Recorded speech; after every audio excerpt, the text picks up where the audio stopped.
बहुत सारे स्टूडेंटों को मैं देखता हूँ, बहुत परेशान रहते। हमसे कोई बात नहीं करता, कोई दोस्त नहीं, कोई गर्लफ्रेंड नहीं, कोई बॉयफ्रेंड नहीं। अरे तपस्या करने का समय है पार्थ। ये तपस्या, जब जीवन में कोई तुम्हारे करीब ना हो तो समझ जाना कि तपस्या करने का समय है। जैसे ही भजन बढ़ेगा, भजन शुरू होगा तो पहले विष निकलेगा। जब विष सारा निकल जाएगा तब ऐरावत हाथी निकलेगा, उराश्रो घोड़ा निकलेगा, कौस्तुभ मणि निकलेगी, उर्वशी निकलेंगी।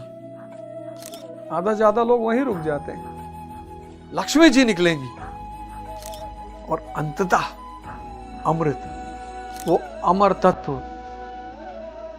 आत्मा। एक बार शक्ति इकट्ठी हो गई तो संसार ना मिले ऐसा संभव ही नहीं।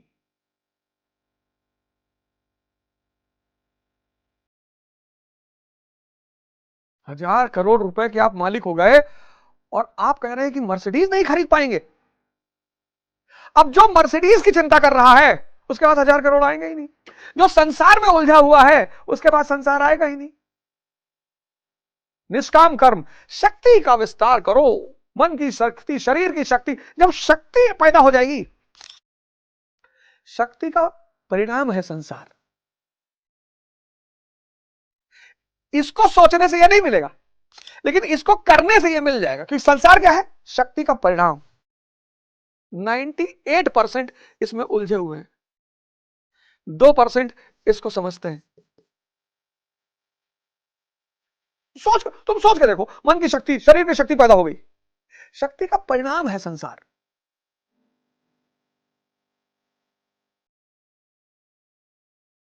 विवेक का परिणाम है आनंद।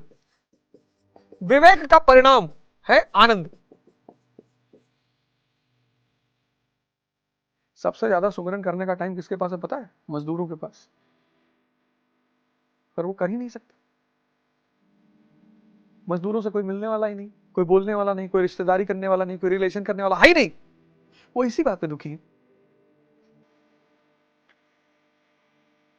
कि हमारा कोई रिश्तेदार नहीं। बहुत सारे स्टूडेंटों को मैं देखता हूं, बहुत परेशान रहते। हमसे कोई बात नहीं करता, कोई दोस्त नहीं, कोई गर्लफ्रेंड नहीं, कोई बॉयफ्रेंड नहीं। अरे तपस्या करने का समय है पार्थ। ये तपस्या, जब जीवन में कोई तुम्हारे करीब ना हो तो समझ जाना कि तपस्या करने का समय है। तपने का समय है, गलने का समय है, मिटने का समय है। क्या नाम है वो पैरा ओलंपिक में जो छोटे कद का है, जो भी एक्सवाइजेड नाम बताओ? प्रधानमंत्री ने बैठकर उस आदमी के साथ फोटो खिंचाई। उपलब्धि है उसकी, शक्ति पैदा किया, उपलब्धि लिया। प्रधानमंत्री से कहा मैं आपको कैप पहनाना चाहता हूं।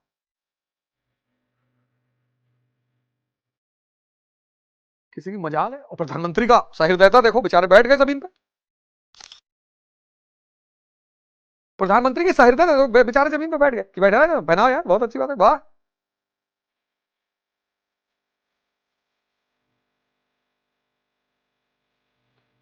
समत्व भाव ही योग कहलाता है। समत्व, ये जो समत्व भाव है ना, समत्व, समत्व भाव, सुख दुख, ये दोनों इंटरकनेक्टेड है। जहां सुख है वहां दुख है, लेकिन जहां आनंद है वहां दुख नहीं, क्योंकि आंतरिक दशा है ना। आपकी लोग तारीफ कर रहे हैं, आप फूले नहीं समा रहे हैं, सुख हो रहा है। भाई आज सोशल मीडिया के दौर में जब कोई एक्स्ट्रॉर्डिनरी काम कर रहा है तो लोग उसको चढ़ा दे रहे हैं। वहां भी सब्सक्राइबर खसीट रहे हैं, चढ़ाने में भी। और जब वो चढ़ जा रहा है तो उसको ट्रोल कर रहे हैं, क्योंकि यहां भी सब्सक्राइबर मिल रहे हैं। सुख दुख, तारीफ और बुराई, जो भी आपकी तारीफ कर रहा है वो मौके की तलाश में है। जिस दिन मौका पा जाएगा, पहला वही आदमी होगा जो आपकी बुराई करेगा। नियम है ये। जो भी आपकी तारीफ कर रहा है आपकी उपलब्धि पर, जिस दिन आप फंसोगे वो सबसे पहला आदमी होगा जो आपकी बुराई करेगा। अरे जानत रहन इनके बारे में, पहले में हम सब जानत रहन, बस कहा तो नहीं रहन भैया, लेकिन जानत सब रहन। आपने ये मेरा डॉबरमैन, इसको करना ब्रेड मक्खन का, ये समत्व भाव। ये सब तो बाहरी घटनाएं हैं। एक आदमी आया, बुद्ध के मुंह पे थूक दिया। अब मैं समझ सकता हूं कि उनके ऊपर कोई फर्क नहीं पड़ा होगा, विचार शून्यता उपलब्ध हो गई, मन गायब हो चुका है। ये जो द्वैत है ये मन से जुड़ा हुआ है। द्वैत यानी मन विचार पैदा कर देगा ना, और अद्वैत यानी चेतना। तो बुद्ध के मुंह पे आके थूक दिया, आनंद उठे ना। बोले और कुछ कहना है भैया? नहीं। हाँ तो बोले जाओ। फिर दूसरे दिन आया, रोने लगा, कहा बाबूजी गलती हो गई।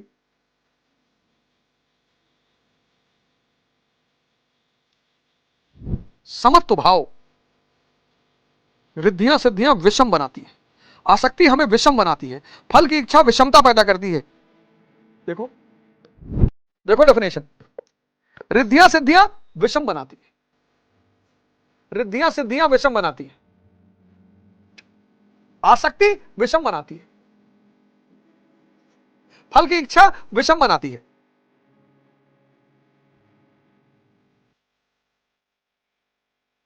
प्राप्ति अप्राप्ति विषम बनाती है। ये सब विषम बनाती है। रिद्धि सिद्धि की ताकत आ जाओ, मंत्र पढ़े हो, पानी ले मारे तुरंत, और सब दुश्मन हमारे हमारे सारे दुश्मन तुरंत बकरा बन जाए। ज्यादातर लोग जो महाराज जी के आश्रम में आते हैं या किसी भी बड़े संत पुरुष से मिलते हैं तो वो जादू देखना चाहते हैं। जादूगर है वे, करिश्मा नहीं दिखाई पड़ता, आंख नहीं खुली है तुम्हारी, इतना बड़ा साम्राज्य, बड़े से बड़ा और छोटा से छोटा आदमी सेवा में तत्पर है। इसको, उस चैतन्य को।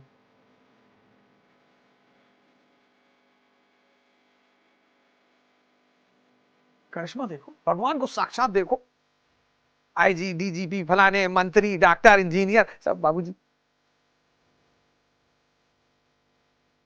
जादू देखने आते कि महाराज जी पानी बरसाए दें। अब जादूगर है, भगवान है। जिनकी आंखें होती हैं वो वही देख पाते हैं। आसक्ति, चेतना सबकी है और किसी की नहीं। आसक्ति विषम बनाती है, फल विषम। मैंने कहा ना, जो संसार के बारे में सोचेगा वो शक्ति का विकास कभी कर ही नहीं पाएगा। प्राप्ति अप्राप्ति की करी, आईएएस की तैयारी करी, बनब की ना बनब, तैयारी अगर कर लोगे ना कायदे की, आईएएस की, तो कुछ ना कुछ तो बन ही जाओगे, बहुत अच्छा बनोगे, शानदार वाला। ये सब चीजें विषम बनाती है, विषम। केवल योग में स्थित रहते हुए कर्म कर, योग से चित्त चलायमान ना हो। ये जो तुम्हारा मन है ना, वो योग से चलायमान ना हो। क्यों? योग एक पराकाष्ठा की स्थिति है और एक प्रारंभ की स्थिति भी होती है। योग दोनों है, योग की शुरुआत, योग का अंत। तो शुरुआत में, अब योग जब आपने शुरू किया, भजन शुरू किया, बहुत सारे लोग, योग बहुत प्यारा शब्द, योग, आपने भजन शुरू किया, तो जब आपने भजन शुरू किया यहां, तो बड़ा विचार मन में चल रहे हैं, भजन करेंगे शादी हो जाएगी, भजन करेंगे लड़का पैदा हो जाएगा, भजन करेंगे। और योग एक पराकाष्ठा है जहां ये सारी विषमताएं खत्म हो जाए, आत्मस्वरूप का दर्शन, द्वंद्व खत्म, भ्रम खत्म। योग एक पराकाष्ठा की स्थिति है और एक प्रारंभ की स्थिति भी होती है। प्रारंभ में भी हमारी दृष्टि लक्ष्य पर ही रहनी चाहिए, अतः योग पर दृष्टि रखते हुए कर्म का आचरण करना चाहिए। समत्व भाव अर्थात सिद्धि और असिद्धि में संभाव ही योग कहलाता है। जिसको सिद्धि और असिद्धि विचलित नहीं कर पाती, विषमता जिसमें पैदा नहीं होती, ऐसा भाव होने के कारण वह समत्व योग कहलाता है।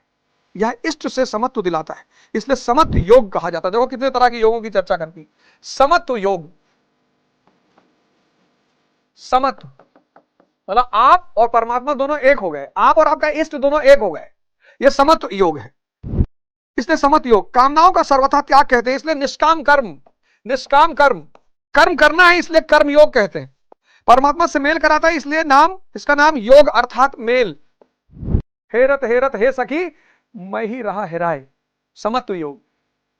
कबीर इस पे चर्चा करते हैं, हेरत हेरत हे सखी, आपको और इष्ट को एक ही कर देता, दोनों में कोई अंतर ही नहीं बचता, समत्व योग। निष्काम कर्म, बस भजन चल रहा है, भजन करते हुए खाना बना रहे हैं। सुखीराम महाराज का बनाया हुआ कुछ भी आदमी खा ले, मतलब मैं रात में भोजन नहीं करता, लेकिन जब मैं आश्रम पहुंचा हूं तो सुखीराम महाराज कुछ भी लेकर आते हैं, उसमें इतना भाव होता है, उस भाव की वजह से भजन में बनाए है ना, उन्होंने बनाने के लिए नहीं बनाया है। भजन ये निष्काम कर्म, खाना बना रहे हो सुमरन चले, भजन चले, पढ़ रहे हो भजन चले, क्रिकेट खेल रहे हो भजन चले, वॉक कर रहे हो भजन चले, इसलिए इसको निष्काम कर्म, भजन यानी कर्म। और जैसे जैसे वो भजन विकसित होता जाएगा, फल तुम्हारे सामने आता जाएगा, तुम्हें कहने की जरूरत ही नहीं। कर्म योग, कर्म करना है, भजन के सिवा कोई रास्ता ही नहीं। योग परमात्मा से मिलन, और या यूं कहें कि परमात्मा ही हो गए।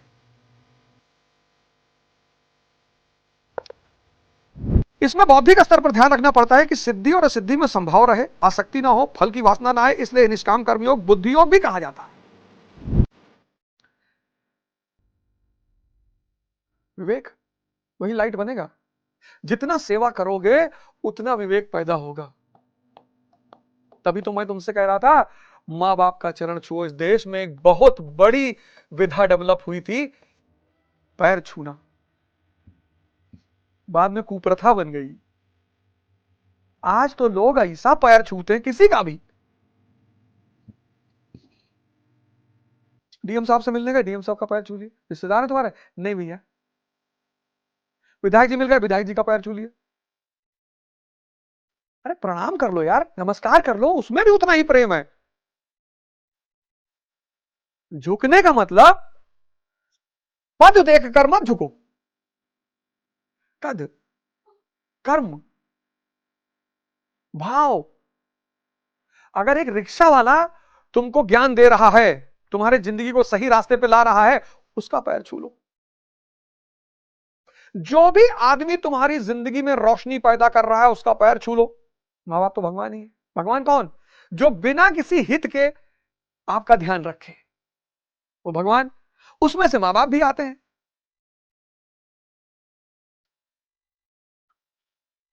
जितना सेवा करोगे उतना विवेक बढ़ता जाएगा। इसलिए जिसको भी दिक्कत हो रही है, वो किसी ना किसी आश्रम से जुड़ जाए, और कोई रास्ता है नहीं। गुरुद्वारे चले जाओ, आश्रम नहीं जा पा रहे हो, अपने अपने मोहल्ले के गुरुद्वारे में चले जाओ, झाड़ू लगाओ, पोछा लगाओ, लोगों को पानी पिलाओ, खाना खिलाओ, उनका वो जो, और ये मत सोचो ये सिखों का है, कोई धार्मिक स्थल किसी की बपौती नहीं है।